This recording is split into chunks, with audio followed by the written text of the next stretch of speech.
അസ്സലാമു അലൈക്കും വറഹ്മത്തുള്ളാഹി വബറകാതുഹു. റബ്ബിൽ അവൽ ആവാനായതുകൊണ്ട് നിങ്ങൾക്ക് കുട്ടിയൊക്കെ കഥ പഠിപ്പിച്ചു കൊടുക്കേണ്ടി വരില്ലേ? എന്നാ ഞാൻ പിന്നെ ഒരു അടിപൊളി കഥ പറഞ്ഞാലോ? ബഹുമാനപ്പെട്ട ഗുരുനാഥന്മാരെ, രക്ഷിതാക്കളെ, എന്റെ പ്രിയ കൂട്ടുകാരെ, അസ്സലാമു അലൈക്കും. നമ്മൾ എന്തിനാ ഇന്നിവിടെ ഒരുമിച്ച് കൂടിയതെന്ന് നിങ്ങൾക്കറിയോ? നമ്മുടെ മുത്തുനബി സല്ലല്ലാഹു അലൈഹി വസല്ലമയുടെ ജന്മദിനം ആഘോഷിക്കാനാണ്. ഇത് അറിയാത്തവരായിട്ട് ആരും ഉണ്ടാകൂലല്ലേ? എന്റെ കഥയുടെ പേര് അല്ലാഹുവിന്റെ ദീനിനെ ഏത് പ്രയാസത്തിലും വെളിച്ചമാക്കിയ അഷ്റഫുൽ ഹൽക്ക് സല്ലല്ലാഹു അലൈഹി വസല്ലം. അതെങ്ങനെയാണെന്ന് നമുക്ക് നോക്കിയാലോ? മുത്തുനബി ചുവപ്പ് കലർന്ന വെളുത്ത നിറമാണ്. പുഞ്ചിരിക്കുമ്പോൾ മുത്തുകൾ അടുക്കി വെച്ച പോലുള്ള പല്ലുകളാണ്.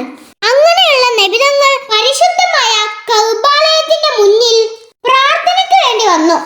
അന്ന് കഅബയുടെ അകത്തും പുറത്തും ബിംബങ്ങളെ ആരാധിക്കുന്ന കാലമായിരുന്നു. കഅബാലയത്തിന് ചുറ്റും മക്കയിലെ കൊടിയ ശത്രുക്കൾ ഇരിക്കുന്നുണ്ട്. അബൂജഹൽ അതിലുണ്ട്. നബിതങ്ങൾ സുജൂദ് ചെയ്യാൻ തുടങ്ങി. സുജൂദിലേക്ക് തലവെച്ചപ്പോൾ ശത്രുക്കൾ ചിരിക്കാൻ തുടങ്ങി. എന്നിട്ട് അവർ പറഞ്ഞു, ആരാണ് നാറുന്ന വിസർജ്യമുള്ള ഇന്ന് അറുക്കപ്പെട്ട ഒട്ടകത്തിന്റെ വേസ്റ്റ് കൊണ്ടുവന്ന് മുഹമ്മദിന്റെ പിരടിയിൽ ഇടുന്നത്? മണ്ണിൽ തലവെച്ച് ചെയ്യുന്ന ഈ സുജൂദ് ഞങ്ങൾക്ക് ഇഷ്ടപ്പെടുന്നില്ല.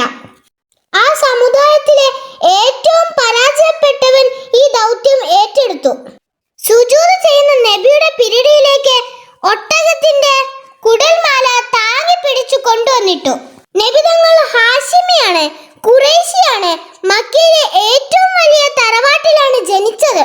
അല്ലാഹു ഏകനാണെന്ന് പറഞ്ഞതിന്റെ പേരിൽ മാത്രമാണ് നബിയുടെ പിരടിയിലേക്ക് നാറുന്ന ഒട്ടകത്തിന്റെ വേസ്റ്റ് ചാർത്തിയത്. സുജൂദിൽ നിന്ന് എഴുന്നേൽക്കാൻ നബിതങ്ങൾക്ക് ആവുന്നില്ല.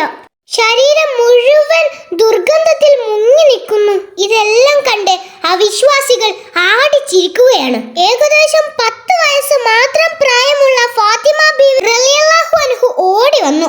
ഉപ്പ, ആരാണുപ്പ നിങ്ങളോട് ഈ ക്രൂരത ചെയ്തത്? ബീവിയുടെ കൈകൾ കൊണ്ട് എടുത്താൽ പൊങ്ങാത്ത ആ ഒട്ടകത്തിന്റെ ചീഞ്ഞ നാറുന്ന കുടൽമാല എടുത്തു മാറ്റി. എന്നിട്ട് ഒരു ബക്കറ്റ് വെള്ളം കൊണ്ടുവന്ന് ഒഴിച്ചു.